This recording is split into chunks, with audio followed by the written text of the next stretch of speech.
నమస్తే, welcome to 99 TV. షాంఘైకి కనపడలేదు Pahalgam terror attack. మనం చూసాం 2 రోజుల పాటు చైనాలో జరిగింది షాంఘై కోఆపరేషన్ ఆర్గనైజేషన్ మీటింగ్స్. ఈ మీటింగ్లో ఎస్సీఓ మీటింగ్లో మొత్తం 11 దేశాలకు చెందిన డిఫెన్స్ మినిస్టర్స్ మాట్లాడుకున్నారు. ఏం మాట్లాడుకున్నారు? వాళ్ళు సీమాంతర ఉగ్రవాదం మీద మాట్లాడుకున్నారు, ఉగ్రవాదాన్ని అణిచివేసే విధానాల మీద మాట్లాడుకున్నారు. కానీ తీరామోసి ఒక సంయుక్త కార్యాచరణ ప్రణాళికకు సంబంధించిన ప్రకటన విడుదల చేసే సమయంలో మన రక్షణ శాఖ మంత్రి రాజ్నాథ్ సింగ్ గారు వెనక్కి తగ్గారు. కారణం ఏంటంటే పహల్గామ్ టెర్రర్ అటాక్ని గుర్తించడానికి ఎస్సీఓకి మనసు అంగీకరించాల. ఎస్సీఓలో ఉన్న ఒక ప్రత్యేక దేశం, పేరు చెప్పక్కర్లేదు, హోస్ట్ చేసింది వాళ్లే, దాని మీద మాట్లాడకుండా పెదవి విప్పకుండా ఉన్నది వాళ్ళే. వాళ్ళెవరో కదా చైనా వాళ్ళు అసలు పహల్గామ్ టెర్రర్ అటాక్ని ప్రస్తావన చేయాల. Then what is the fun? Rajnath Singh గారు అడిగింది అదే.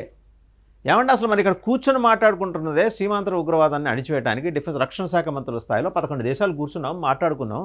దాని గురించి కనీస ప్రస్తావన లేకపోవడం ఏంటి? పైగా we are committed for countering terrorism అని చెప్పేసి గంభీరమైన వాక్యాలు పలికి గబగబా ఒక గ్లాసు మంచినీళ్ళు గటగట తాగేయటం ఏంటి? అసలు విషయం విస్మరించేసి సంతకాలు పెట్టుకుందాం రండి అని చెప్పేయడానికి ఇదేమన్నా శుభలేఖ అని చెప్పి గట్టిగా నిలదీశారు ఆయన రాజ్నాథ్ సింగ్ గారు.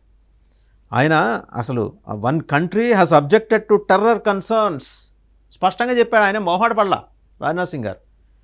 ఏమంటే ఇంత చేటు ఉగ్రవాద దాడిలో 26 మంది భారతీయుల ప్రాణాలను కోల్పోయి తీవ్ర మనస్తాపంతో వేదనతోటి 26 కుటుంబాలు అండ్ ఎంటైర్ దేశం వాళ్ళ పక్కన నిలబడి సాలిడారిటీ వ్యక్తం చేస్తే ఈ పెద్ద మనుషులు 11 మంది అక్కడ కూర్చుని మరి వాళ్ళు దాని మీద మాట్లాడకపోవటం, చర్చించకపోవటం, లేదు ఇది చాలా దుర్మార్గమైన చర్య అని అభివర్ణించలేకపోవటం, కనీసం కడుపులోంచి రాకపోయినా పెదవి మించైనా వచ్చేలా ప్రయత్నం చేయకపోవటం, ఇవన్నీ రాజ్నాథ్ సింగ్ గారి కదిలించాయి.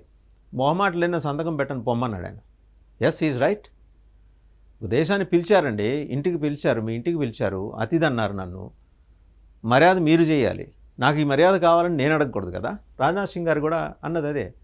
మన ప్రస్తావన తేవాలి, ఏది పహల్గామ్కి సంబంధించిన ప్రస్తావన తేవాలి. అది వదిలేసి ఫలానా మినహా కన్యాదానం అన్నట్టు మిగిలినవన్నీ మాట్లాడేస్తామంటే ఎందుకు ఒప్పుకుంటాడు ఆయన?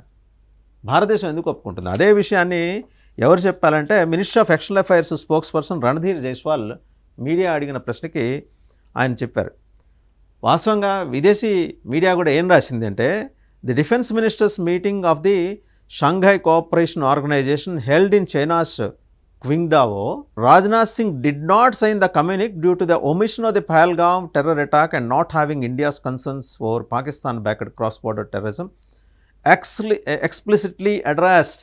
చాలా స్పష్టంగా ఆయన ఎందుకు చెప్పాడు? ఆ సంతకం పెట్టాల్సిన డాక్యుమెంట్లో అప్పటిదాకా ఉన్న పహల్గామ్ ఉగ్రదాడి అంశాన్ని పక్కన పెట్టేశారు, ఒమిట్ చేశారు. అంటే భారతదేశంలో 26 మంది ఉగ్రదాడిలో చనిపోతే అది మీకు లెక్కలేదా? షాంఘై కోఆపరేషన్ ఆర్గనైజేషన్కి వాళ్ళ ప్రాణాలు కావా? అంటే భారతీయులు అంటే మీకు అంత సులకనా? లేచాడు ఆయన ఇమీడియట్గా. లేచి సంతకం లేదు, పాడు లేదు, పేపర్ టేబుల్ మీద పడేసి లేచి నుంచున్నట్ట. అక్కడ జరిగింది అది. ఇంకా ఏం రాశారంటే, the ministry of external affairs government of India said the disagreement stemmed from one country's objection to India's concern on cross border terrorism. మర్యాదస్తులు కాబట్టి చైనా అనే మాట వాళ్ళు అక్కడ చాలా స్పష్టంగా కాన్సిక్వెంట్లీ ఇంకా ఏం చెప్పుకుంటూ వచ్చారంటే, the SCO fail to reach a consensus on certain issues it said అనే మాట వాడారు ఆయన. అలాగే our stands on terrorism remains firm, it's global threat that requires united fight. ప్రపంచం అంతా ఎదుర్కొంటున్న ముప్పుని కలిసికట్టుగా ఎదుర్కోవాలి, కానీ ఎవడికి మటుకు వాడు నన్నంటుకోకు నామాలు కాకన్నట్టు ఎదుర్కోవడానికి ఇదేమన్నా వాళ్ళొక్కళ్ళకి ఎదురుతున్న సమస్య. సీమాంతర ఉగ్రవాదంతో సఫర్ అవుతున్న 11 దేశాలు అక్కడ ఉన్నాయి. ఏం చైనా సఫర్ కావట్లేదా? వాళ్ళకే ఉంది ఉగ్రవాద సమస్య. పాకిస్తాన్ కూడా బెలుచిస్తాన్ సైడ్ వాళ్ళు మనం మిలిటెంట్ అంటే వాళ్ళు ఉగ్రవాదులు అంటారు, వాళ్ళకే ఉంది ఉగ్రవాద సమస్య, ఏ దేశానికి లేదు. మరి ఇలాంటప్పుడు పహల్గామ్ టెర్రర్ అటాక్ గురించి ప్రస్తావన చేయకపోవటానికి మరి షాంఘై కోఆపరేషన్ ఆర్గనైజేషన్ ఏం కట్టిపడేసింది? ఇది రాజ్నాథ్ సింగ్ గారు అడిగింది. ఇంకా ministry of external affairs spokesperson Randhir Jaiswal ఏమన్నారు అనేది విదేశీ మీడియా ఏం కోట్ చేసిందంటే, the defence minister in his address called upon these 11 countries to come together to fight terrorism in all its forms and manifestations. He also reiterated the need to uphold that the perpetrators, organizers, financiers, sponsors of reprehensible acts of terrorism, including cross-border terrorism, need to be held accountable and brought to justice. ఏ రూపాల్లో, finance రూపంలో కావచ్చు, organisations రూపంలో కావచ్చు, sponsorers రూపంలో కావచ్చు, and అలాగే perpetrators రూపంలో కావచ్చు, చొరబాటుదారుల రూపంలో కావచ్చు, ఎలా వచ్చినా సరే సీమాంతర ఉగ్రవాదానికి పాల్పడుతున్న వ్యక్తులు, సంస్థలు, దాని బాధ్యులు, దాన్ని ప్రోత్సహిస్తున్నవారు, దానికి ఆర్థికంగా సహకరిస్తున్నవారు అందరినీ ఒకే ప్లాట్ఫామ్ మీద తీసుకొచ్చి అడ్రస్ చేయాలి అని చెప్పి చాలా బలంగా చెప్పారు రాజ్నాథ్ సింగ్. మనకి ఎక్కలా ఎస్సీఓకి ఎంత మీరే దేశంలో పెట్టుకున్నా ఆ కన్సర్న్ని దాన్ని ఒమిట్ చేయడం, దాన్ని తొలగించడం ఏంటి అసలు ముందర ఆ డాక్యుమెంట్ మీద. అందుకని ఆ కన్సెన్సస్ లేకుండా జాయింట్ స్టేట్మెంట్ రాలా ఎస్సీఓ నుంచి ఇవాటి వరకు. మరి రావాలంటే ఉన్న అబ్జెక్షన్, ప్రధానమైన అబ్జెక్షన్ చైనా నుంచి. చైనా ఎందుకు డిసగ్రీ చేసింది? పాకిస్తాన్ వంత పాడుతోంది కాబట్టి, పాకిస్తాన్ భుజం మించి ఇండియా మీద తుపాకీ పెట్టి పేరుస్తుంది కాబట్టి చైనా అబ్జెక్ట్ చేసింది. తర్వాత ఎస్సీఓ దీని గురించి అడిగినప్పుడు, అంటే ఆయన్ని జైస్వాల్ని అడిగినప్పుడు, responding to a media enquiry on India's refusal to sign the joint statement of the SCO due to differences over terrorism related issues, ఉగ్రవాద సంబంధిత అంశాల మీద అభిప్రాయ భేదాలు వచ్చాయి. మరి China did not confirm the failure to adopt a joint statement. ఆ విషయం స్పష్టంగా చెప్పారు. చైనా రెస్పాండ్ కాలేదు. It said the defence ministers meeting had been successful and details on meeting between Singh and his Chinese కౌంటర్పార్ట్ will be provided soon. ఏం మాయరోగా ఉండే, వాళ్ళిద్దరూ మాట్లాడుకున్నారు.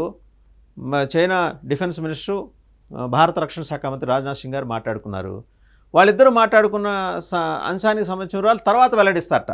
అదేం చెబుతుంది? చైనా చెబుతోంది ఆ విషయాన్ని. ఎవరు అది విషయం చెప్పింది? చైనాస్ మినిస్ట్రీ ఆఫ్ నేషనల్ డిఫెన్స్కి స్పోక్స్ పర్సన్ ఒక ఆయన ఉన్నారు, జాంగ్ జియోగాంగ్. పేరు కూడా చిత్రంగా ఉంది, జాంగ్ జియోగాంగ్. ఆయన ఏమంటారు? As for as I know with the joint efforts of all parties, అంటే 11 దేశాల సభ్యులు, the SCO defence ministers meeting concluded successfully. So చాలా అద్భుతంగాను బ్రహ్మాండంగా ముగిసింది ఈ ఎస్సీఓ మీటింగ్ అని చెప్పేసి ఆయన అంటున్నాడు. As for the meeting between the defence minister of the two countries we will release information in due course. ఏందండి డ్యూ కోర్స్ రిలీజ్ చేసేది? పహల్గామ్ టెర్రర్ అటాక్ మీద మాట్లాడటానికి చైనాకి నోరు రావట్లేదా? మనసు రావట్లేదా? భారతదేశంలో ఉగ్రదాడిలో చచ్చిపోయిన వాళ్ళ గురించి మీరు మాట్లాడరా? పొద్దున్న లేస్తే ఇతర దేశాలకు శుద్ధులు చెప్పడం, ఇతర దేశాలను ఆక్రమించడానికి ఆర్థిక కారిడార్లు, ఎకనామిక్ కారిడార్లు నిర్మించుకుంటూ వాళ్ళకి అప్పులు ఇస్తూ వాళ్ళని కబ్జా చేసి మీ కబంధ హస్తాల్లో చిక్కించుకోవటం, ఇదేనా మీకు తెలిసింది? మీరు 62 తర్వాత మీరు చేసిన డైరెక్ట్ యుద్ధాలు ఏం లేవు, అన్నీ ప్రాక్సీ వార్సే. ఎస్సీఓ మీటింగ్లో కూడా మీరు ప్రాక్సీ వార్ చేస్తారా? చైనా ప్రపంచం మిమ్మల్ని కడిగేస్తుంది చైనా.